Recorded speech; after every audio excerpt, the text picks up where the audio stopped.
Hey, I'm Sophia. Before we start, go grab a snack and get comfortable for a bit. These stories take their time, and they are told the way I'd tell a friend late at night. I really hope you enjoy them. This story has one update on it and my own opinion at the end. Comment and tell me if you agree. Let's begin. I caught my sister lying about my inheritance. I exposed her secrets to the family. And if anyone still thinks I'm making this up, I say, my voice shaking as I slide the stack of papers across my mother's coffee table, you can read Dad's actual will for yourselves. My sister Melissa stares at the documents like they're a snake about to bite her. Her lipstick is too perfect, too bright against how pale she's gone. Mum's hand flies to her chest. The old bracelet Dad bought her jingles. The TV is on mute behind us, frozen on some cooking show, light flickering over all three of our faces. What is this supposed to be? Melissa asks, but her voice has that high, tight edge I recognize from every time she's been caught in a lie. I lean forward, my heart pounding so hard I feel it in my ears. It's the probate file, Mel. Directly from the court. Dad's will. The one that says his estate was to be split 50-50 between us. Not mostly to you, because you sacrificed more. Not nothing left after debts. 50-50. And these, I tap the bank statements underneath, are the transfers you made from the estate account to your personal one, including my half. Mum's eyes flick from my face to the documents, to Melissa, back again. Melissa, she whispers. Tell me this is some kind of misunderstanding. Melissa opens her mouth, closes it, then goes for the one thing she's always had. Indignation. I took care of him, she snaps. I handled everything. Of course I was paid back. Emma has no idea what she's talking about. My hands are trembling, but weirdly, my voice is calm. No, Mel. For once, I actually do. 3 months earlier, I would have believed her. Or, at least, I would have let myself be gaslit into silence like I always was. To roll this back a bit, I'm 29F, Melissa is 33F. Our dad died a year ago after a long, miserable tango with heart failure. He and Mum divorced when I was in high school, but they stayed weirdly friendly. He lived in a small paid-off house about an hour away, worked at the post office until his health made that impossible. We were never rich, but he was a saver. He hoarded coupons and loyalty points like they were currency, and I used to make fun of him for it. Now I'd kill just to hear one more rant about wasted supermarket points.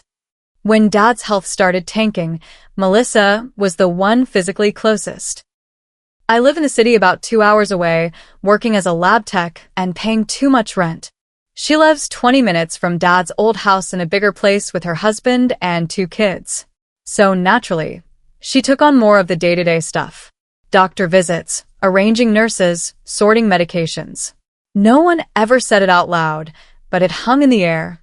She's the good daughter. The responsible one. Dad named her executor in his will. I didn't find that out until after he died, but it didn't surprise me. What hurt was the tiny part of me that wondered if he trusted her more than me. He passed away on a Sunday morning, in his sleep, at home. I got the call from Melissa while I was in the supermarket holding a carton of milk. The world narrowed to the white plastic in my hand while she said, "He's gone, Em. You should come." The week after that is a blur of black clothes, casseroles, and people hugging me too hard at the funeral. Melissa was a machine, calling the funeral home, talking to the priest, answering relatives' questions. I was the one in the background making tea and crying in the laundry room. About a month later, Melissa told me we had an appointment at Dad's lawyer's office to go over the will. I remember smoothing down my skirt nervously in the lift, my palms sweating. Except when we got there, it wasn't some dramatic reading around a mahogany table like in movies. It was a tired middle-aged solicitor in a beige office who basically just said, "Your father left the house and contents to Melissa, who's executor. After debts and funeral costs, there isn't much left to distribute. It's essentially all being used to settle things." I remember turning to Melissa, confused. "But he told me he'd made sure we'd both be okay," I said. "He literally said that last time I visited." She squeezed my hand. He thought there'd be more. But with the second mortgage and the medical bills, she gave the solicitor a helpless smile. Right? He shrugged, flipping through papers. It was a modest estate. I left feeling ashamed for even asking. Who was I to begrudge my sister a house when she'd been the one giving up her evenings and weekends? I had a job. I had my own life. I told myself Dad must have misunderstood his own finances. That happens, right? People think they have more than they do. Life shuffled on. I went back to work, to casseroles for one and late-night Netflix. Melissa moved into Dad's house with her family for now, which pretty quickly turned into permanently. They sold their old place and used the proceeds to renovate Dad's.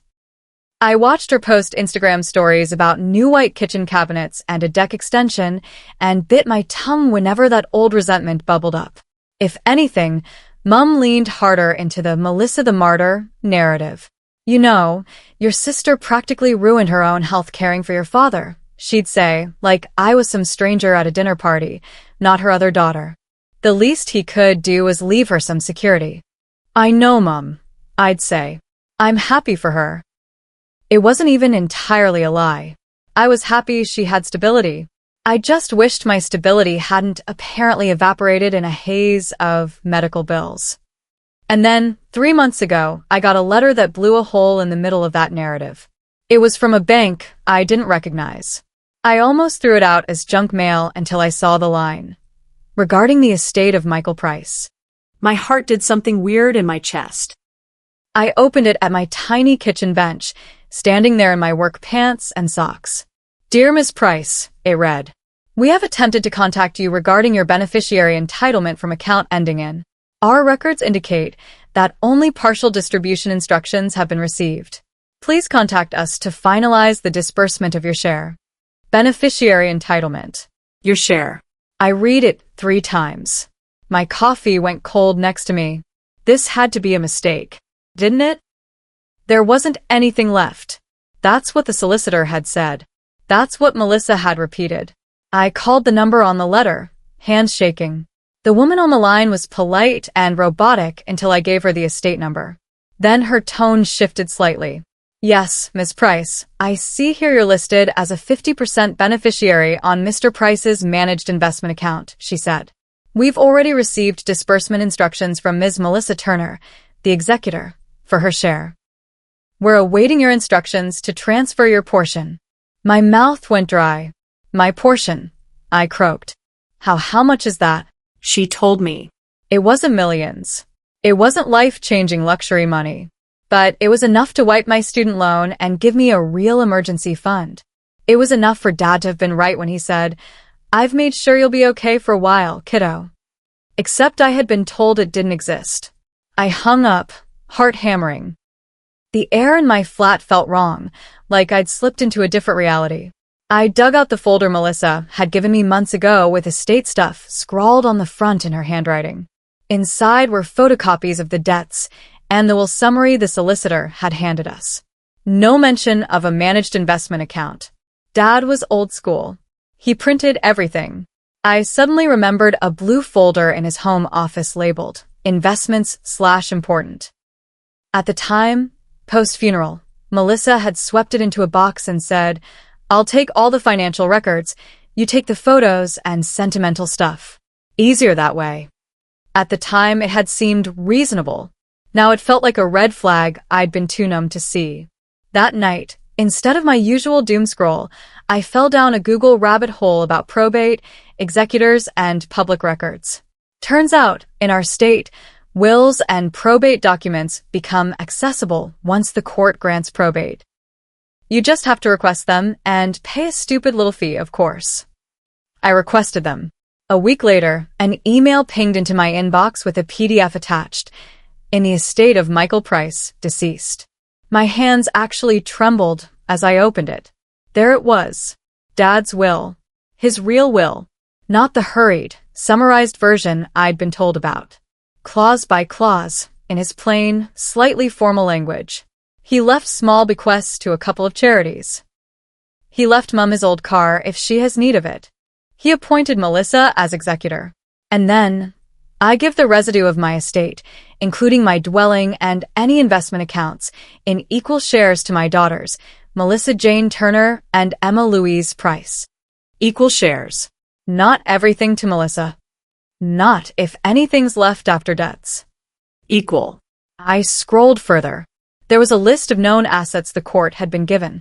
The house, a small savings account, and the managed investment account I'd just been contacted about. I cross-referenced the dates with what the bank lady had told me. The estate account had been opened, funds from the investment account transferred in, then dispersed into two separate accounts, one clearly labeled with Melissa's name, one labeled estate expenses. No transfer to me. Ever. My vision tunneled. I had to sit down on the floor because the chair suddenly felt too far away. It felt like losing Dad all over again, but this time with a generous side of betrayal. I didn't sleep that night. I sat up with all the lights on, scrolling through old texts with Dad, looking for proof that I wasn't misremembering. There was a few months before he died. Dad, filled out the papers today. You and Mel will each get a good chunk when I go. Use it for something that frees you, okay? No splurging on crap. Me. You better be around long enough to nag me about my spending yourself. I took a screenshot and stared at it until my eyes burned. The next day, I called the original solicitor. I asked, as calmly as I could, why I'd never been notified about the investment account, why I'd been told there was nothing left, why the will had been summarized as if everything went to Melissa. He sounded uncomfortable. Miss Price, I provided Mr. Price's will and a general overview at the meeting, he said. But your sister was the executor.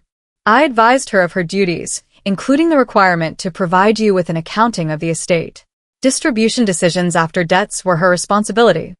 So you knew there were assets, I said. Yes, he said. They were listed in the probate application, which your sister's lawyers filed. You were entitled to request a copy. Except I hadn't known that. I'd been in shock, clinging to Melissa as the one who knew what she was doing.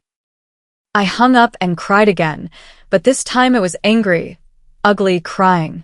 Then I did something very un-Emma. I called a different lawyer. One recommended through a friend of a friend who dealt with messy family estate issues. I sent her everything. The will, the bank letter, the probate file, screenshots of my texts with Melissa about there being nothing left.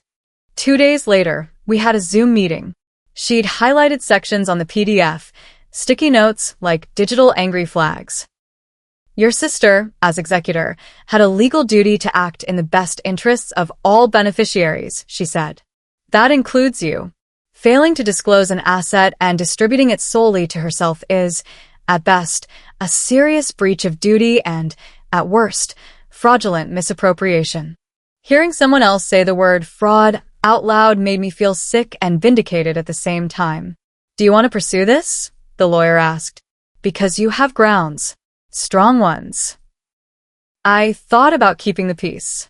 About Mum's tendency to crumble when faced with conflict. About Dad, who would have hated the idea of his girls fighting over money. Then I thought about him texting me.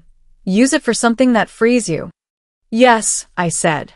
My voice sounded small but steady. Ida. We drafted a formal letter to Melissa. It laid everything out. The will, the hidden account, the bank's records, her duty as executor, and the demand that she either pay my share into a separate account within 30 days or we'd commence legal action and report the matter to the probate court. The day the letter was delivered, Melissa called me, vibrating with rage. What the hell is this, Emma? She snapped before I could even say hello. It's me asking for what Dad left me, I said, my hand shaking around the phone. I handled everything, she spat. I paid his bills. I stayed up nights changing his sheets when he had accidents. Where were you? In another city, with a full-time job, coming down every weekend I could, I said. You don't get to erase what Dad wanted because you think you earned more. That's not how wills work. You're punishing me for being a good daughter, she said, and I could picture the tearless, crying face she uses on Mum. I'm asking you not to be a thief, I replied, and that was the first time I'd said it out loud. If you had come to me and said, hey, Dad left us this, but I'm drowning in medical debt. Can we talk about how to divide it? I would have listened. You didn't ask. You lied. For months. She hung up on me. 2 days later, Mum called, sobbing so hard I could barely make out her words. Your sister says you're trying to take her house. I'm not touching the house, I said, massaging my temple. I'm asking for my share of the investment account that Dad explicitly left to both of us. The house is complicated. I'm not forcing a sale. We're talking about cash she already took. Mum's sobs turned into accusations. She did everything for your father. You just want money. I want fairness, I said, but it didn't matter. Mum had chosen her narrative. So when Melissa refused to respond to the lawyer's letter, we took the next step. An application to the probate court for an accounting and possible removal of her as executor. That came with the hearing date. And before that hearing was the family intervention in Mum's living room that you walked into at the start of the saga. The day I brought printed copies of everything, because I knew Melissa would twist my words otherwise. When I watched Mum's face as she saw, in black and white, equal shares, and then saw the bank transfers to Melissa and only Melissa, I finally realized something important. I wasn't the one breaking this family. I was just the first one willing to stop pretending it wasn't already broken. That's where I'll pause the main story for a moment. I just need to say, this whole situation is like a case study in how to make a scapegoat out of the kid who doesn't rock the boat until she absolutely has to. First off, Opie, Emma, comes across as someone who has been trained her whole life to minimize her own needs. She takes the "there's nothing left" line at face value because the combination of grief plus golden child dynamics plus legal jargon might as well be a sedative. Her default setting is "I must be overreacting," which is heartbreakingly common. The fact that she only goes nuclear after she's sitting on hard evidence, a lawyer's opinion, and literal bank records tells you just how far she was pushed. Melissa, meanwhile, is living in the "I did more emotional labor, therefore all rules, legal and moral, bend to my feelings" universe. Did she help with caregiving? Sure. Does that entitle her to unilaterally rewrite the will and help herself to 100% of an account while telling her sister there's nothing? Absolutely not. That's not compensation. That's theft with a side of self-righteousness. And the parents, well, mostly Mum, are the enablers. They've cemented this story where Melissa is the suffering saint and Emma is the independent one who doesn't really need help. So when reality contradicts it, they attack reality instead of the story. It's easier on their conscience to believe Emma is money-hungry than to face that the child they relied on also exploited that trust. Honestly, the only thing more impressive than Emma's patience is the fact that she didn't throw that entire stack of documents in Melissa's face like a frisbee the first time she was called jealous. Anyway, on to the fallout because you know it didn't end with a tense coffee table showdown. Hi again. A lot has happened since the papers on the coffee table moment, so here's the promised update. The immediate aftermath of that confrontation was ugly. When confronted with the actual will, Melissa went through a full speed run of the classic stages. Denial. That's not the final will. Dad told me he changed it. Minimization. It's not that much money anyway. Why are you being so dramatic? Justification. I spent years taking care of him. I deserved more. Attack. You're punishing me for being a good daughter and turning Mum against me. I just kept pointing back to the page. His signed, witnessed will says equal shares, I repeated. Your feelings don't override that. Mum sat there clutching the papers, her eyes darting over the lines like they might rearrange themselves if she stared hard enough. At one point she whispered, Michael, what did you do? Like the problem was Dad's handwriting, not Melissa's choices. The real turning point came when I pulled out one more sheet I'd been holding back. The text screenshot where Melissa had messaged me months after the funeral. The lawyer said there's nothing left, just debts. I'll handle it, don't stress. Me. Okay, if you're sure. I trust you. I won't let anyone screw you over. I'd highlighted that last line. Did the lawyer actually say there was nothing left? I asked. Because we've all seen now that there was at least this investment account. So either he's incompetent or you lied, Melissa. Which is it? She went quiet. Too quiet. I misremembered, she said finally. I didn't want to overwhelm you while you were grieving. That's not misremembering, I said. That's deciding for me that I didn't need to know my own father provided for me. Mum looked between us, something raw and ugly dawning in her expression. Melissa, she said, voice trembling, did you take Emma's share? The silence that followed was the longest 3 seconds of my life. Finally, Melissa hissed, fine. Yes. I took more. I earned it. You all have no idea what it was like. She jabbed a finger at me. She swanned in on weekends, played the caring daughter, then went back to her city life. I was the one elbow deep in his laundry when the medication made him sick. I was the one arguing with doctors. I was the one who lost sleep and time, and Dad, I interrupted softly, was the one who decided to say thank you by giving us equal shares anyway. You could have talked to me. You chose to rewrite it in your favor and hope no one ever checked.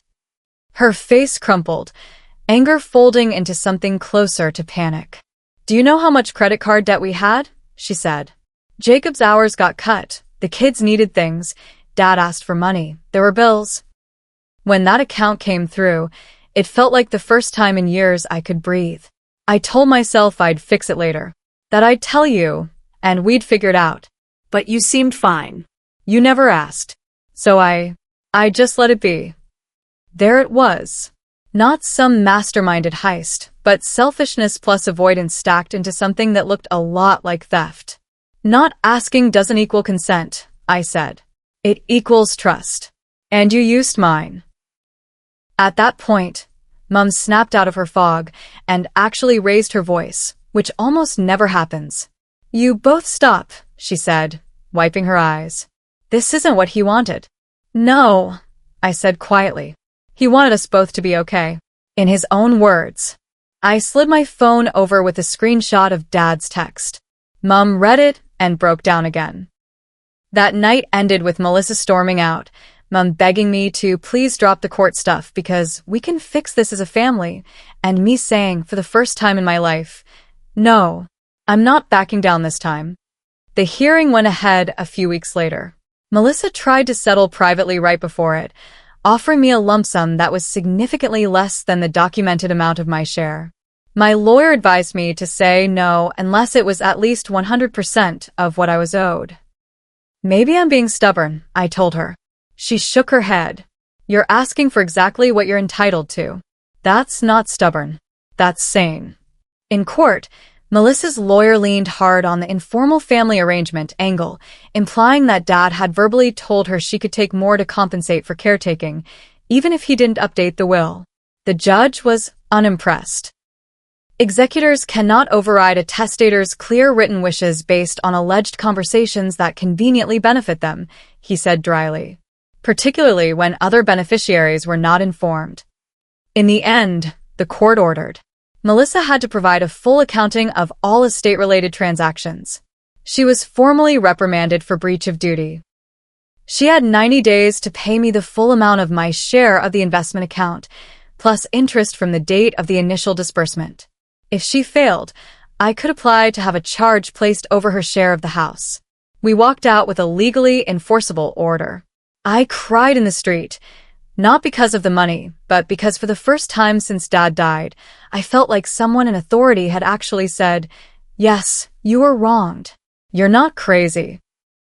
Melissa didn't speak to me at all after the hearing. Radio silence. Instead, I got a transfer notification one morning. My full share plus interest, just like the order said. No note. No apology. Mom has been complicated. She took a while to accept that this wasn't me attacking her favorite child.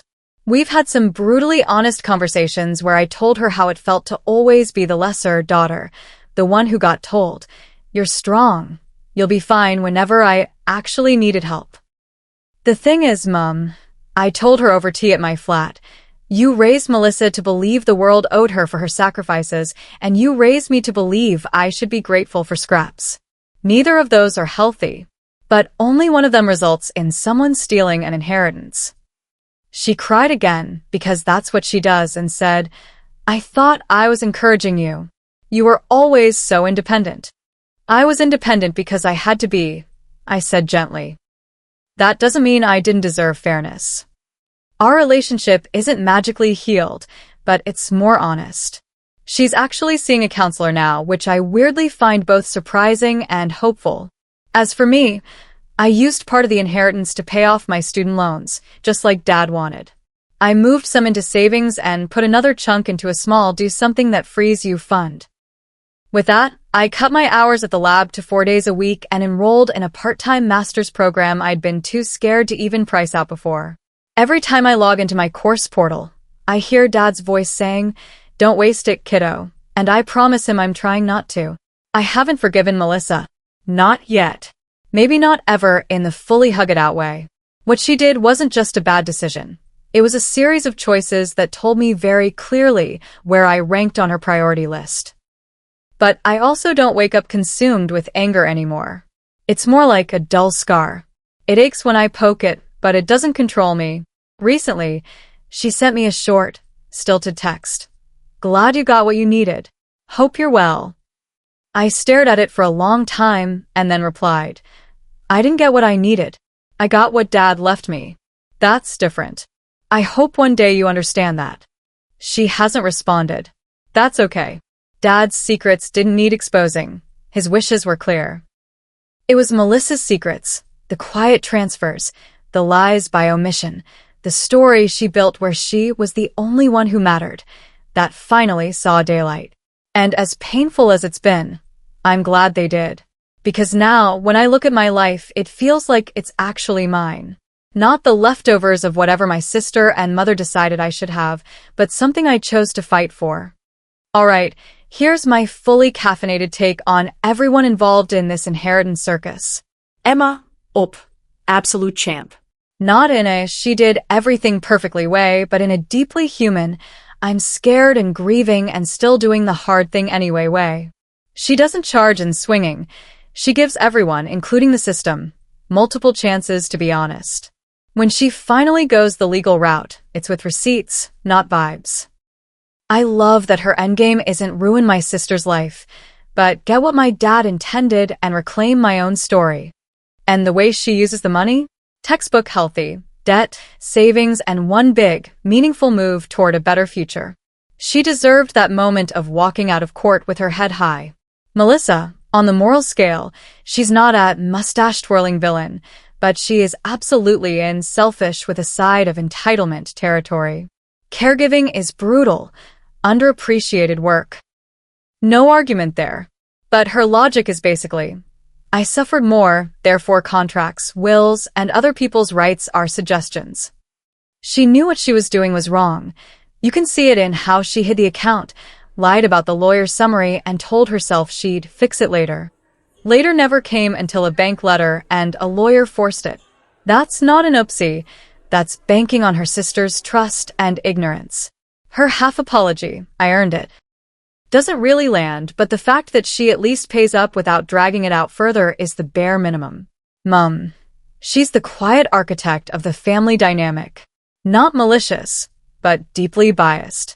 She installs Melissa on the martyr pedestal and Emma in the independent, low-maintenance corner, and then acts shocked when that structure leads to inequality.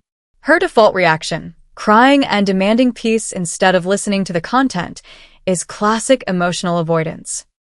But to her credit, once the paper evidence is literally in her hands, she finally starts to crack the narrative. Her later willingness to hear Emma out and seek therapy bumps her up from exhausting to salvageable. Dad, posthumous cameo honestly comes off better in death than in life. Naming Melissa executor made practical sense, but he clearly underestimated how lopsided the family dynamics had become. Still, he did the right thing on paper. Equal shares, explicit wording, and emotional texts encouraging both daughters. That text about, use it for something that frees you hit harder than any courtroom speech. The real glow-up here isn't financial, it's emotional. Emma goes from doubting her own memory and worth to drawing hard boundaries, even when it means being the difficult daughter. Melissa goes from unchallenged golden child to someone who finally has to face consequences. And Mom is dragged, gently but firmly, out of her denial bubble. In short, money didn't ruin this family. It just spotlighted fractures that were already there. Emma didn't cause the break. She simply refused to keep decorating the cracks. And that, in my opinion, is the bravest part of the whole story.